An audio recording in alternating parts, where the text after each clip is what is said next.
Hi guys, how are you? Mind this one. Welcome back. I didn't do a video for the last few days because there was certain things that were going on in the market that I reserved for my subscribers. It's not fair to them if I publicly tell everybody what's going on in the market, although occasionally I do say something like that publicly, but that's usually on a big turning point of something such as Bitcoin or the market or whatever.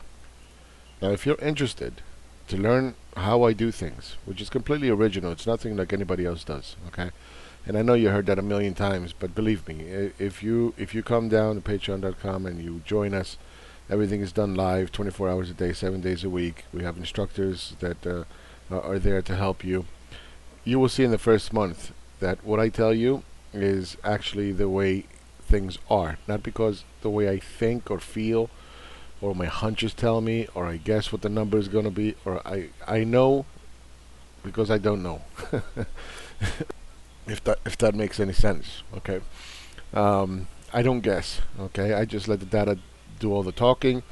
I extract information from the data. I don't apply my vague hunches and feelings to the data. So if you want to learn how to invest properly and make money using macroeconomic understanding, come down to patreon.com/mindthisone and you can just click on become a Patreon. It's $20 a month while slots are available. Once the slots are gone, then we're going to go up to $150 per month, because what I do is, believe me, it's worth far more than $150 and far more than $20, okay? And you will see an improvement in your trading almost overnight. But it's not going to make you rich. I never ask you to use your own money. It would take you months, if not years, to learn how to invest properly. And if you want to learn real, pure MMT, then you have to listen to the emperor himself, the real deal. Edward Delzio, The National Debit, is a must-read book. Okay, this is real, pure MMT. This is not the kind of political bullshit that, hey, we can just print and give everybody ponies. Real macroeconomics. Okay, if you want to purchase the book, you go down to thenationaldebit.com, all one word, thenationaldebit.com, and you can purchase it for $7.99. Okay, ridiculously low price. You owe it to yourself to really learn real MMT, pure MMT that applies in the real world. Okay, and don't forget to visit his blog, a must read. Okay, amazing, amazing stuff. Okay, so let's get started with the video, and we'll just do a market overview. First thing we're going to take a look at are the special drawing rights, which is basically a world reserve currency of the IMF. All right, and it's a basket of currencies, which now do include the yuan, and that's right here. That's when it occurred. Okay, the yuan now is a part of the basket against the US dollar. And as you can see, this basket of currencies have been underperforming the dollar. Now, the way I do my charting is obviously different than anything else. It's not Elliott wave. I don't use no bots. I don't use anything. I just look at price, and that's all I need. Okay, and based on that, I can tell you that we are probably going to be in a wave 3 down. That this will perhaps correct a little bit, but ultimately it's going to continue down, which is judging again by what the data is telling me, what the chart is telling me, that over the course of time, we're going to see a stronger dollar. If you had to put a gun to my head and say, okay, tell me how low it's going to go, my first target would be somewhere down here. Okay, so it's got a ways to go. So let's take a look at the dollar. Let me take it out of this mode. Dollar's in a rising F flag, as you can see. It is back and filling in here at the bottom of this structure. We're looking for more upside. Can it come back down a little bit? Yes. It can always do something like this. Okay, and then ultimately it's going to resolve to the upside. If it were to break this structure, again, that would not necessarily be negative for the dollar. Okay, you could get a bigger pullback and then continue on higher. So Looking at the macroeconomic data right now, um, I'm bullish the dollar. Okay, simple as that. And the bigger structure is showing one thing, that the path of least resistance for the dollar is up, so long as we remain in this channel. Okay, so that's the way it is. No matter what anybody else tells you, right now the dollar is bullish. Euro. Um, we went long the euro for a trade. Right at the top here, we had this formation that was breaking out. Okay, it didn't work out. We stopped out, and it dropped, popped up. We shorted right in here. All right, and now we are already in the money, and we're expecting further downside in the euro. Now the nice thing about this trade is that if it were to, remember we shorted right in here. If it were to come back up and break out, then at that point the risk is this. Already our reward has far exceeded our risk. Okay, in 2 days. And just in case some troll is saying, oh, you don't put your money where your mouth is. Well, here it is. Okay, I don't know if you can see it. I think I have to move it over. There you go. You see it? It's right there. Right in here. Whoops. Anyway, you see it. Right there. Okay? This is where we went short. This is where the structure is. Look at that. This is our risk. This is our reward. Already we are making money. Taking a look at the Wisdom Tree Emerging Currency Strategy Fund, which is basically international emerging market currencies versus the US dollar. And as you can see, that it has absolutely just collapsed. Okay, now it's coming into a key area of a potential bounce. So we keep an eye on it for now. But overall, this whole move down is still bullish the dollar. And in fact, I'm going to change the structure now, because we did have what is called a hook, okay, where the price has come down far enough where this is now a legitimate point. Okay, so we anchor that point, and this is now the new resistance area. Again, gun to my head, the first target would be somewhere down here around $17.20. Perhaps we get a bounce, and then if that breaks, then the next target is going to be around $16.20. So again, we need more data, but for right now, this is the way it is setting up. Bullish the dollar. I'm not sure if I mentioned this on the previous video, but usually when it breaks the top, what ends up happening is it comes on down, and it breaks the bottom as well. Now that's problematic, because if this structure starts to give way, then the next target is much lower. So I'll give you that little piece of information. Again, you won't know how to trade it in the way we do it. That's what I teach at patreon.com/mindthisone. There's other factors that we consider, but again, if you're interested, $20 a month, few slots left. Come on down, join us, and you can see how we do things. Now the way it was setting up, and I couldn't do a video to let you guys know, but the way the setup was that, first of all, it failed at breaking it. It had a second attempt. It was a lower low. We had this M pattern is what we call it, okay, that we said, okay, if this fails, and it looks like it's going to fail, then the next move should be down, and that's exactly what we got, which is fantastic.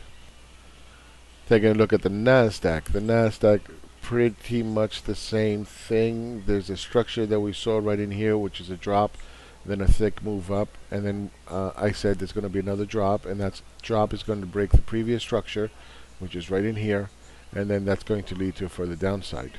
Okay, and that's exactly what happened. Now, once this happened right in here, and it's back in structure, well, guess what? This is going to come back and break the bottom of the other structure. Okay, so this is exactly where we are now, and this is what's called the break test fail, where it breaks the line. Okay, it comes up, it tests it, and then fails again. All right, that's what this is right here. So again, I'm going to caution that something is not playing as it should. The Things are not looking all that great right now for the market. The move has been fairly thrusty, okay? And if this does not come back into structure fairly quickly, okay, and cross that previous high, then ultimately we are going to start looking for this move all the way down here, which is around 7,100. Now again, just because I'm telling you that this is likely to happen, doesn't mean it's going to happen, but at this point it's likely to happen. It doesn't mean that you can just go out and short it, because there's rules, there's things that we look at that tell us going forward what's going on. But I will give you a heads up that there's a caution, not a red sign, not a it's an amber alert, okay? It's not a red alert or whatever. Taking a look at the RSP versus SPY. This is an interesting one because what RSP is basically an equal weighted S&P. Everything is equally weighted versus the S&P that is not equally weighted. For example, Amazon, Microsoft, and here it is, and Apple are more heavily weighted. Okay, so these top three stocks is Apple, Microsoft, and Amazon. They are a bigger portion of the S&P 500. So when you take a look at the RSP versus the SPY, what you're seeing is that the RSP is underperforming the SPY. What does that mean? Well, what that tells you is that big, heavy tech is what's leading the market higher. Why is that important to you? Because typically what happens is when the market is going up, the broad market should be going up as well. Okay? And when the broad market is going up, you'll see your 401k or whatever stocks it is you have in your portfolio perform in such a manner. When this is going down, what that is telling you that those broader market stocks are not following big tech. Big tech is exceeding it. So when you see it come down to a previous low, such as here, and this is why it's marked, this is an area of potential reversal. Okay. Now, does that mean that the broader market is going to start going up? No, it doesn't mean that. It just means relative to the S&P, it's either going to underperform as the big tech is coming down, or in the best ideal scenario, the broad market will outperform big tech. That's what we want to see. But that's not what's happening right now. And just to prove the point, in this recent decline, this past week, you'll see that big tech came down 7%, 3%, 5%, 4%, whatever, while the S&P only came down about 1%. So if we zoom in, you're going to see a little bit of an uptick. Okay, this little uptick was just that the market came down less than the big techs. Now, this structure in here, this is what we call a fully developed structure, where it's coming down and then it goes a 1, 2, 3. This is now fully formed and it has formed a wedge. Usually what happens with a wedge is it points in the other direction and it moves in the other direction, which is the broader market is either going to underperform or outperform big tech. Right now, the way the charts are set up and reading the broader market and reading what's going on, I would have to say that the likely scenario is that we're probably going to see big tech come down faster than the broader market. Emerging markets, on a closing basis, it came lower than the previous time. So we're looking for more downside in emerging markets. Okay, now again, our bias at some point is that it will resolve to the upside. Okay, but we're not involved in this at this time. We are waiting for this breakout to occur. So it would have to look something like this, and we would probably get involved if it were to act like this, which is not, but if it was, then I would get involved somewhere in here. Okay, and then take it to the upside. The risk is if it comes back into structure, then we stop out. Now, why do I believe that this is going to be going up? Well, there's a number of factors. Number one, when this thing starts to tank, It doesn't stop. Okay, clearly this is back 2009. Okay, but even here, look at that. It was a 1, 2, 3 down. It just goes relentless. It just straight down. Same thing here, straight down. Little pop, straight down.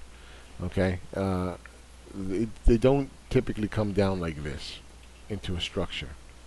This is bullish, even though it doesn't look like it. And if you follow the news, it sounds like death is coming. But in reality, it's not the truth, according to the charts. Okay, fundamentally, they're undervalued relative to the grand scheme of things. Their earnings yield is about 6%, maybe more at this time. GDP growth is fine. They're okay. They're okay. Strong dollar is having an impact on them, definitely. But overall, right now, in the stage of the cycle that we're in, they are said to be undervalued. 10-year pop this week is at 2.94. Again, with these pops in the interest rates in the 10-year, when you really look at it, okay, all it's doing is trying to hold on to this support line. That's all that's happening. What would convince me that things are going to start getting bullish would be if this were to just start to pop to the upside.